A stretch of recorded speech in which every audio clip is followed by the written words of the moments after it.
नमस्कार दोस्तों, स्वागत है आपका आपके अपने यूट्यूब चैनल मनप स्टोरीज में। दोस्तों ये कहानी है ये प्यार नहीं आसान और इसके 7 पार्ट अपलोड हो चुके हैं। ये 8वां पार्ट है। दोस्तों इससे पहले के पार्ट पढ़ने के लिए आपको डिस्क्रिप्शन बॉक्स में प्लेलिस्ट का लिंक मिल जाएगा, वहाँ जा कर के इसके बाकी के सारे पार्ट पढ़ लीजिएगा। तो चलिए कहानी के इस पार्ट को शुरू करते हैं। सृष्टि ने उनसे कहा कि परताई सबूत है कोई आपके पास जिसे दिखाकर मैं यह साबित कर सकूं? ताई बोली, फिलहाल तो नहीं है, बहुत शातिर है, पर मैं जल्द ही कुछ करती हूँ। जब तक तुम ध्यान रखना, और एक बात कि तुम्हें मजबूर करने के लिए वह संकल्प तक को भी नुकसान पहुंचा सकते हैं, इसलिए अपना ख्याल रखना। सृष्टि की आंखों में आंसू बहने लगे। एक तरफ संकल्प जो सृष्टि से इतना प्यार करता है, और दूसरी तरफ उसके डैडी जो उन दोनों को अलग करना चाहते हैं। उसने परी को सीने से लगाया। सृष्टि बहुत देर तक सोचती रही, फिर उसे दिशा का ख्याल आया। वह उसके पास गई और उससे बोली, फिक्र मत करो, जीनल जल्दी ही घर आ जाएगी। तभी जीनल की आवाज़ आई। वह बाहर खड़ी थी। काका जल्दी से गए और उसे अंदर ले आए। उसे देख सृष्टि की जान में जान आई। दिशा ने उसे गोद में उठा लिया और रोने लगी। मेरी बच्ची कहाँ चली गई थी? तो जीनल बोली, अंकल ने चॉकलेट दी। सृष्टि ने संकल्प को फोन करके जीनल के आने की बात बताई। जीनल घर वापस आ गई थी। इस बात से सभी खुश थे। सृष्टि काका और दिशा के पास बैठी जीनल से पूछ रही थी कि फिर उसके फ़ोन पर अनजान नंबर से कॉल आई। फ़ोन उठाते ही दूसरी तरफ से आवाज़ आई, यह तो छोटा सा ट्रेलर था, अब की बार। पर सृष्टि ने उसकी बात काटते हुए कहा, अब की बार तुम जेल में नजर आओगे। और यह ट्रेलर नहीं था, यह तुम्हारी नासमझी थी। तुम्हारे लिए हमारे घर आना और बच्ची को ले जाना कोई मुश्किल नहीं था, क्योंकि तुम्हें यहाँ का सब पता है ना? पर तुम यही गलती कर गए। अब तुम और जो भी तुम्हें चला रहा है दोनों मुंह की खाओगे। मैं तुम्हें नहीं छोड़ूंगी। क्या बकवास कर रही हो? उधर से आवाज आई। सृष्टि बोली, बस एक सबूत चाहिए और वह मिल ही जाएगा, फिर तुम नहीं बचोगी। सृष्टि का इतना कहते ही फोन कट गया।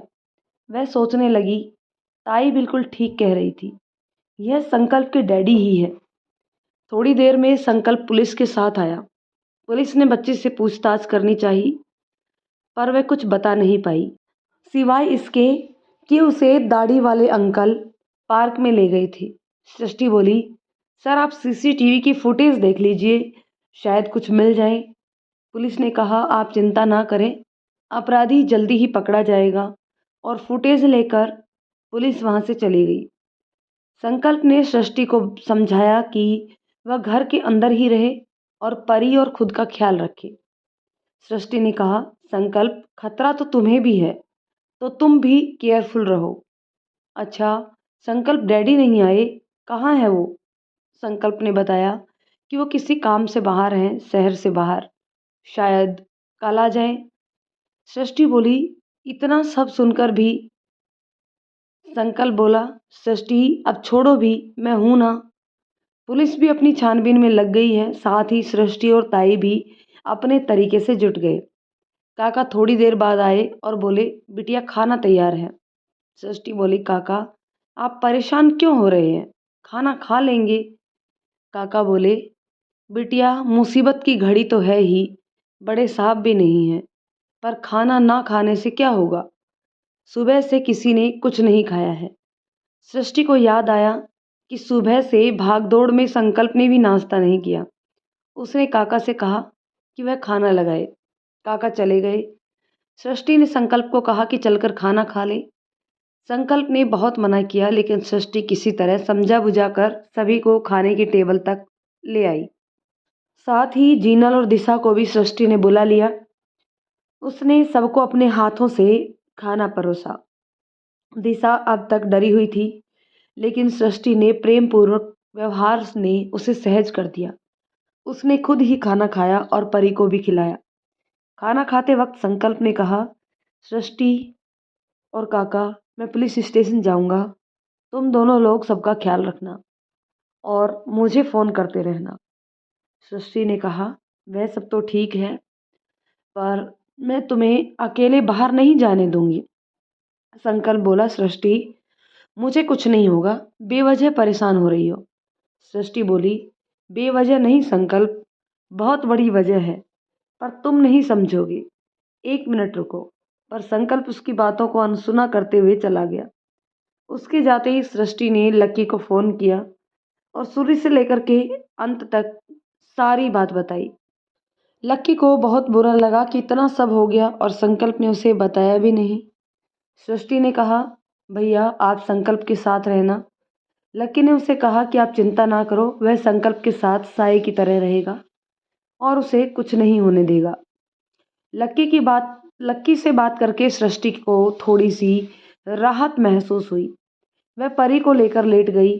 उसने सोचा परी को भी सुला देगी और खुद भी आराम कर लेगी। थोड़ी देर बाद परी तो सो गई, पर सृष्टि का दिमाग चल रहा था। वह सोचने लगी कि कैसे वह संकल्प के डैडी को बेनकाब करे, कैसे उनके खिलाफ सबूत इकट्ठा करे। तभी उसके दिमाग की बत्ती जल उठी। वह तुरंत उठी और दिशा के कमरे की तरफ गई। देखा, दिशा बेटी को गोद में लिए बैठी थी। सृष्टि को देखते ही, अरे दीदी आप आइए ना, सब ठीक तो है ना? सृष्टि बोली, हाँ ठीक है। दरअसल परी सो रही थी तो मैंने सोचा कि संकल्प को देख आऊं। उसका फ़ोन नहीं लग रहा। तुम परी को थोड़ी देर अपने पास बुला लो। वह बोली, हाँ दीदी क्यों नहीं।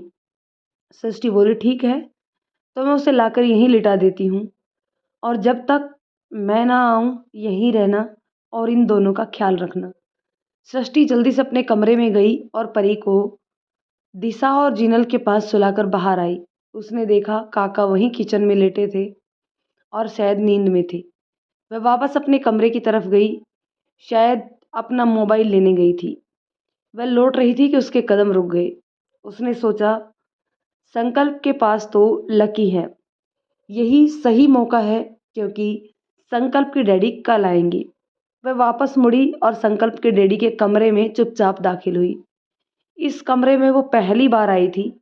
कमरे में घुसते ही सामने दीवार पर संकल्प के डैडी की आदमकद तस्वीर लगी थी, जो इतनी जीवंत थी कि उसकी गैर मौजूदगी में भी उनके होने का एहसास करा रही थी। वह डरते डरते कमरे में दाखिल हुई और दरवाज़ा धीरे से बंद कर लिया। उसने देखा कमरे की हर चीज़ बड़े ही अनुशासित तरीके से रखी थी, जैसे उन्हें कभी छुआ ही ना गया हो। वह पहले तो एक जगह खड़े खड़े ही पूरे कमरे को अच्छी तरह से देखने लगी। दीवार से लगे बेड के किनारे टेबल पर एक फोटो थी, जिसमें संकल्प अपने डैडी के साथ है। सृष्टि उसे उठाकर देखा और मुस्कुराई। अगले ही पल ख्याल से बाहर आई, फ्रेम को टेबल पर आराम से रखा और उसी टेबल की दराज में धीरे से खोलने लगी। उसने देखा उसमें कुछ कागजात रखे थे, जैसे सामान के बिल वगैरह। उसमें उसे कुछ नहीं मिला और उसने बड़ी सावधानी से उसे बंद कर दिया।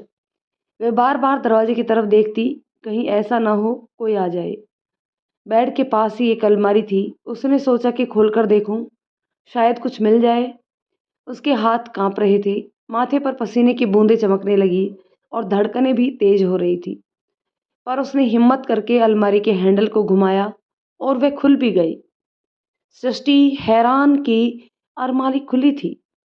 वह सोचने लगी कि क्या यह मुमकिन है कि अलमारी खुली रह गई हो। इन विचारों को छोड़ अलमारी खोलकर उसमें रखे सभी सामान को सृष्टि उलट पलट कर देखने लगी, पर उसमें अधिकतर कपड़े रखे थे और कुछ जरूरत का सामान। एक छोटा लॉकर भी था। सृष्टि ने खुद से कहा, सृष्टि वो इतने भी बेवकूफ़ थोड़ी हैं, जरूरी चीज़ क्यों खुला छोड़ देंगे कि आओ और ले जाओ सबूत। उसने कपड़े उलटना शुरू किया, ऊपर नीचे कपड़ों के पीछे, पर कहीं कुछ नहीं मिला। वह बहुत निराश हुई। इसी क्रम में उसने देखा कि सबसे ऊपर के खाने में एक दरी नुमा कोई चीज़ रखी है, जो बेहद खूबसूरत रंगों से बनी थी। सृष्टि की नज़र उस पर पड़ी तो उसने उसे उठा लिया और उसे खोलकर देखने लगी। दरी खोलते ही उसमें से कुछ तस्वीरें नीचे गिर गई। सृष्टि ने उन तस्वीरों को उठाकर देखा। वह बहुत पुरानी तस्वीरें थी। एक तस्वीर में संकल्प की डैडी एक महिला के साथ थे और उसमें एक छोटा बच्चा भी था। शायद वो संकल्प था और महिला शायद उसकी माँ। कुछ और तस्वीरें थी जो सामूहिक थी। तस्वीर में कई लोग थे पर वो धुंधली थी। ये एक फैमिली फोटो लग रही थी, लेकिन सृष्टि को लगा कि ये उसके किस काम की, इससे क्या साबित होगा। फिर भी उसने उस पुरानी तस्वीर को ले लिया और दरी को चुपचाप फोल्ड करके वहीं रख दिया और अलमारी को धीरे से बंद कर दिया। फिर दबे पाँव दरवाज़ा खोलकर चुपके से उसने बाहर झाँका। कहीं कोई था तो नहीं। फिर आश्वस्त होने के बाद वो वापस अपने कमरे में आ गई और उस तस्वीर को अपने पर्स में छुपाकर रख लिया। एक लंबी सांस लेते हुए बेड पर बैठ गई। थोड़ी देर बाद परी की आवाज़ आई। सृष्टि जल्दी से उठकर दिशा के कमरे में गई। उसने देखा। दिशा बोली, अरे दीदी, आप कब आई? सृष्टि बोली, बस थोड़ी देर पहले ही आई। और यह कहते हुए परी को गोद में ले लिया और वहीं बैठकर उसे दुलारने लगी। पीछे से काका की आवाज़ आई। सृष्टि बिटिया कहीं गई थी क्या? अरे आंख लग गई थी। सृष्टि जल्दी से बोली, कुछ नहीं काका, बस संकल्प की फिक्र हो रही थी। तो तभी डोरबेल बजी तो काका दरवाज़ा खोलने पहुंचे। दरवाजे पर संकल्प को देखकर, संकल्प बेटा, सृष्टि बिटिया अभी तुम्हारी ही बातें कर रही थी। संकल्प कुछ थक सा गया था और आकर सोफे पर बैठ गया। काका उसके लिए पानी लेकर आए। सृष्टि परी का हाथ पकड़े संकल्प के पास आई, पर उसे इस तरह थका हारा देखकर कुछ निराश सी होती हुई बोली, सॉरी संकल्प, मेरी वजह से इतनी सारी परेशानियां हो रही हैं। काश मैं ना आती। उसकी आंखें भर आई। संकल्प ने उसे डांटते हुए कहा, तुम ठीक तो हो? क्या बोले जा रही हो? मैं साफ कह रहा हूँ सृष्टि, फिर कभी ये बातें तुम्हारी जुबान पर आई तो मैं बर्दाश्त नहीं करूँगा। और मैं परेशान नहीं हूँ। सृष्टि सर झुकाए चुपचाप खड़ी रही। काका जो पानी लेकर आ रहे थे वापस कमरे में वापस लौट गए, पर दिशा आई और परी को अपने साथ कमरे में ले गई। सृष्टि को खामोश देख संकल्प ने उसे अपने पास बिठाया और बोला, तुम ऐसा क्यों सोचती हो? कुछ नहीं हुआ तुम्हारी वजह से। यूं बार बार खुद को दोष देना बंद करो सृष्टि। और तुमने हिंदी फिल्में नहीं देखी क्या? कैसे जब हस्बैंड बाहर से आता है उदास और परेशान होता है तो पत्नी उसे कैसे वेलकम करती है। अपनी बात खत्म करके उसने सृष्टि की आंखों में झांका। सृष्टि उसे ही देख रही थी। उसकी यह बात सुनकर उसके होठों पर मुस्कान आ गई। संकल्प बोला, ऐसा देखने से काम नहीं चलेगा। बहुत उधारी हो गई है, सारा हिसाब देना पड़ेगा। बिजनेसमैन का बेटा हूँ, एक एक पाई का हिसाब लूंगा। एक बार तो सृष्टि खिलखिला पड़ी। संकल्प ने कहा, हंसते हुए, अच्छी लगती हो पागल। और एक गुड न्यूज़ है, हम जीत के करीब है सृष्टि। फुटेज में उस शख्स का चेहरा आ गया है जिसने जीनल का किडनैप किया था। मगर जब तक उस शख्स की पहचान नहीं हो जाती, हम ये बात थोड़ा छुपा कर रखेंगे जिससे उस शख्स को भागने का मौका ना मिले। सृष्टि की आंखें चमक उठी। वह बोली, यह तो बहुत अच्छी बात है, पर उसकी तस्वीर हम घर में तो दिखा ही सकते हैं। क्या पता दिशा का ही कोई दुश्मन हो और दिशा उसे पहचानती हो। संकल्प ने कहा, हाँ, उसकी तस्वीर इंस्पेक्टर साहब ने मुझे दी है, कहकर वह अपनी जेब से तस्वीर निकालने लगा। और तभी फिर एक बार सृष्टि के फ़ोन पर घंटी बजी। सृष्टि ने फ़ोन ऑन किया पर कुछ बोली नहीं और संकल्प को भी उसने चुप रहने का इशारा किया। उधर से हेलो हेलो की आवाज़ें आई, पर जब कोई कुछ नहीं बोला तो उस शख्स ने चिल्लाते हुए कहा, मुझे पता है तुम वही हो और मुझे सुन रही हो, पर मैं बार बार कह रहा हूँ, तुम कोई चालाकी मत दिखाना। सृष्टि फिर भी चुप रही। सृष्टि की चुप्पी उस इंसान को इतनी अखरी कि वह चिल्ला उठा, सृष्टि, तुम मुझे इग्नोर नहीं कर सकती, समझी? देख लूंगा तुम्हें। आखिरी लाइन में वह शख्स अपना आपा खो चुका था। शायद इसलिए वह यह भूल गया था कि वह आवाज़ बदलकर बात कर रहा था। आखिरी लाइन सुनकर सृष्टि हैरान परेशान और उसका मुंह खुला का खुला रह गया। संकल्प ने सृष्टि को देखा। सृष्टि, क्या हुआ? तुम ठीक हो? सृष्टि, क्या हूँ? इस आवाज को पहचानती हो सृष्टि? सृष्टि ने संकल्प से कहा, वह फोटो दिखाना जो इंस्पेक्टर ने दी है। संकल्प ने तुरंत वह फोटो सृष्टि के हाथों में थमा दी। उस फोटो को देखकर सृष्टि पहले तो घबरा गई। वह फोटो को गौर से देख रही थी, पर उसका हाथ संकल्प के हाथ को कसता जा रहा था। संकल्प ने वह तस्वीर ले ली और बोला, सृष्टि प्लीज, तुम कुछ बोलो, क्या हुआ? तुम पहचानती हो उस तस्वीर को? शौर्य। सृष्टि के मुंह से कांपते हुए यह सब निकला। संकल्प ने उसका हाथ थामकर कहा, शौर्य, तुम इसे? सृष्टि बोली, शौर्यवीर नाम है इसका। प्यार का झूठा ढोंग रचने वाला, किसी की भावनाओं से खेलने वाला, किसी के सपनों को तोड़ने वाला। और परी। इतना कहते कहते सृष्टि बेहोश होकर गिर पड़ी। संकल्प जोर से चीखा, सृष्टि! उसकी आवाज सुनकर काका और दिशा भागे भागे आए। सृष्टि को बेहोश देखकर दोनों घबरा गए। काका पानी लेने गए। सृष्टि और दिशा ने उन्हें सोफे पर लेटाया। पानी की बूंदें जब उनके चेहरे पर पड़ी तब उसने आंखें खोली। सामने संकल्प बैठा था और बगल में काका और दिशा खड़ी थी। संकल्प ने उससे पूछा, अब कैसी हो? क्या हो गया था तुम्हें? वह उठकर बैठी और बोलने लगी। संकल्प ने उसे चुप कराया और कहा, तुम्हें डरने की जरूरत नहीं है, प्लीज शांत रहो। शायद काका और दिशा की वजह से सृष्टि ना बोल पा रही हो। यही सोचकर संकल्प ने उससे कहा, अच्छा अब कुछ मत सोचो, चलो कमरे में आराम कर लो पहले। और वह उसे गोद में उठाकर बेड तक ले आया। फिर मस्करी करते हुए बोला, वैसे मुझे पहले समझ जाना चाहिए था। सृष्टि ने उसकी तरफ आश्चर्य से देखा। संकल्प बोला, अरे मुझे समझ जाना चाहिए था कि तुम यही चाहती हो कि मैं तुम्हें गोद में उठाकर बेड तक लाऊं। सृष्टि कुछ ना बोल पाई। संकल्प ने उसके माथे को चूमते हुए कहा, सृष्टि पता है, जब से तुम आई मैंने फिर से जीना सीखा, हंसना सीखा। तुम यूं उदास रहोगी तो मेरा क्या होगा? वजह कोई भी हो, तुम्हें मेरे लिए मुस्कुराना ही होगा। अब तुम आराम करो, हम बाद में बात करेंगे। यह कहकर वह जाने लगा तो सृष्टि ने कहा, सॉरी संकल्प। संकल्प ने कहा, अब सॉरी किस लिए? बेहोश हो गई उसके लिए, या मेरी गोद में यहाँ तक आई उसके लिए? वैसे अपना वेट कम कर लो। वह तो मैं किसी तरह तुम्हें उठा कर आ ही गया, पर डर रहा था कहीं जमीन पर ना गिर जाओ। सृष्टि हंसने लगी। उसे हंसता देख संकल्प बोला, बस ऐसे ही हंसते रहा करो। सृष्टि बोली, संकल्प, मैं उस तस्वीर को पहचानती हूँ और अब समझ में आ गया कि तस्वीर और फोन करने वाला इंसान एक ही है। संकल्प सृष्टि के पास ही बैठ गया। सृष्टि ने आगे कहना शुरू किया, संकल्प, ये वही इंसान है जिसने प्यार के झूठे जाल में फंसाकर मेरी जिंदगी जहन्नुम बना दी। अब यह इसलिए आया है कि वह मुझे तुमसे अलग करना चाहता होगा। मेरी बेटी परी को मुझसे अलग कर देगा। संकल्प प्लीज मुझे बचा लो, मुझे तुम्हारे पास ही रहना है। संकल्प प्लीज मुझे माफ कर देना। मैंने कई बार सोचा कि तुम्हें सारी बात बता दूं, पर सृष्टि रोए जा रही थी और बोले जा रही थी।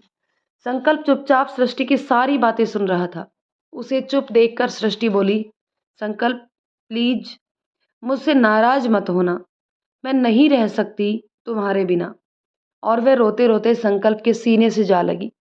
संकल्प ने किसी बच्चे की तरह उसे सहलाया, फिर बड़े प्यार से बोला, बड़ी भुलक्कड़ हो तुम तो सृष्टि। सृष्टि ने अपना रोना छोड़ दिया और कहा, क्या? संकल्प बोला, थोड़ी देर पहले मैंने तुमसे क्या कहा था कि तुम मेरे जीने की वजह हो, तुमसे दूर कैसे रह सकता हूं मैं? और फिर बोला, प्लीज फिर से स्टार्ट मत हो जाना, तुम बहुत रोऊ हो। पहले पता होता तो। उसने जानबूझकर आगे नहीं बोला और अजीब सी शक्ल बनाकर सृष्टि की तरफ देखा। सृष्टि ने गुस्सा जताते हुए कहा, पहले पता होता तो क्या? आगे भी बोलो। संकल्प मुस्कुराते हुए बोला, नहीं कुछ खास नहीं। वो पहले पता होता तो मैं ज़्यादा टिश्यू पेपर्स का इंतजाम कर लेता। सृष्टि मुस्कुराकर संकल्प और उसके गालों को चूमती हुई उसके गले में झूल गई। संकल्प ने एक लंबी सांस ली और बोला, अब देखना सृष्टि, उस धोखेबाज की खैर नहीं। तुम बस किसी और को मत बताना। यह बात उसे बिल्कुल भी नहीं पता चलनी चाहिए कि तुम्हें या मुझे उसके बारे में पता चल गया है। सृष्टि ने हाँ में अपना सर हिलाया। संकल्प का प्यार और साथ पाकर सृष्टि को यकीन हो गया कि अब वह अपने दुश्मन को बेनकाब कर देगी। साथ ही साथ उसे इस बात का भी यकीन हो गया कि कम से कम संकल्प के डैडी को तो कोई हाथ नहीं है इन सब में। इस बात की उसे सबसे ज़्यादा खुशी है, क्योंकि अगर ऐसा कुछ भी होता तो संकल्प को बहुत गहरी चोट पहुंचती और शायद बाप बेटे में दरार भी आ जाती। पर शुक्र है अब ऐसा नहीं है। पर ताई को क्यों लगा कि संकल्प की डैडी इसमें शामिल है? इस बात को लेकर वह असमंजस में पड़ गई। संकल्प ने इंस्पेक्टर को फ़ोन करके बताया कि सृष्टि इस इंसान को जानती है। सृष्टि को फ़ोन करने वाला और जीनल को किडनैप करने वाला इंसान एक ही है। इंस्पेक्टर ने यह सुनकर संकल्प को कुछ ज़रूरी बातें बताई और उसे कल आने को कहा। सारी बात समझकर संकल्प के चेहरे पर सुकून के भाव आ गए और उसने इंस्पेक्टर को थैंक यू कहा। फ़ोन करने के बाद उसने देखा कि परी उसके पास खड़ी थी और उसे ही देख रही थी। उसे देखते ही संकल्प ने उसे आंखों के इशारे से पूछा कि कैसी हो। पर जवाब में परी ने कहा, डैडी। उसके मासूम दिल से निकले ये प्यार भरे शब्द सुनकर संकल्प खुशी से झूम उठा। उसने तुरंत फ़ोन एक तरफ रखा और परी को गोद में उठा लिया और बोला, बेटा एक बार फिर से कहना। परी ने दोहराया, डैडी। यह सुनकर तो संकल्प खुद को रोक ही नहीं पाया और उसने परी को गले से लगा लिया। थैंक यू बेटा, आज तुमने मुझे दुनिया भर की वह खुशी दे दी जो नसीब वालों को मिलती है। तुम तो मेरी गुड़िया हो। अब डैडी और गुड़िया दोनों खूब खेलेंगे और बहुत सारी बातें करेंगे, है ना? संकल्प की बातें सुनकर परी भी खिलखिलाकर हंसने लगी और बोली, मुझे पार्क में जाना है आपके साथ। तो संकल्प बोला, हाँ बेटा चलेंगे, पार्क चलेंगे, मॉल चलेंगे, आइसक्रीम खाएंगे, बहुत सारे खिलौने खरीदेंगे। पर अभी डैड को थोड़ा सा काम है इसलिए बाद में चलेंगे। तब तक हम घर में ही खेलते हैं। संकल्प के इतने कहते ही परी ताली बजाने लगी और फिर संकल्प की गोद से उतरकर मम्मा मम्मा करती कमरे की तरफ से जाने लगी। पर सृष्टि तो वहीं पास में खड़ी संकल्प और परी की बातें सुन रही थी। साथ ही काका भी खड़े थे। सृष्टि ने परी को देखा तो उसकी आंखें भर आई। परी बोली, मम्मा डैडी मुझे घुमाने ले जाएंगे, आप भी चलना मेरे साथ। सृष्टि बोली, हाँ चलेंगे, पर अभी आप जाओ जीनल के साथ खेलो, वह कब से तुम्हारा इंतजार कर रही है। उसने दिशा को आवाज़ लगाई और दिशा आकर परी को ले गई। परी के जाने के बाद संकल्प ने कहा, सृष्टि मैं जानता हूँ कि तुम्हें मेरी फिक्र है, पर तुम भी भूल गई कि लक्की की हालत अभी इतनी बेहतर नहीं है कि वह इधर उधर घूमे। तुमने उसे यहाँ के बारे में सब कुछ बता दिया और वह अस्पताल से आने की जिद करने लगा। वह तो अच्छा हुआ अंकल ने मुझे बता दिया और फिर मैंने उसे समझाया।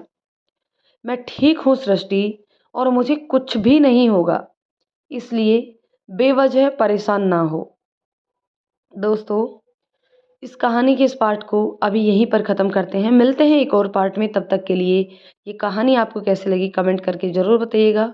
यदि कहानी पसंद आती है तो इसे लाइक और शेयर करें और यदि चैनल पर नए हैं तो प्लीज़ चैनल को सब्सक्राइब ज़रूर कर लें। धन्यवाद दोस्तों।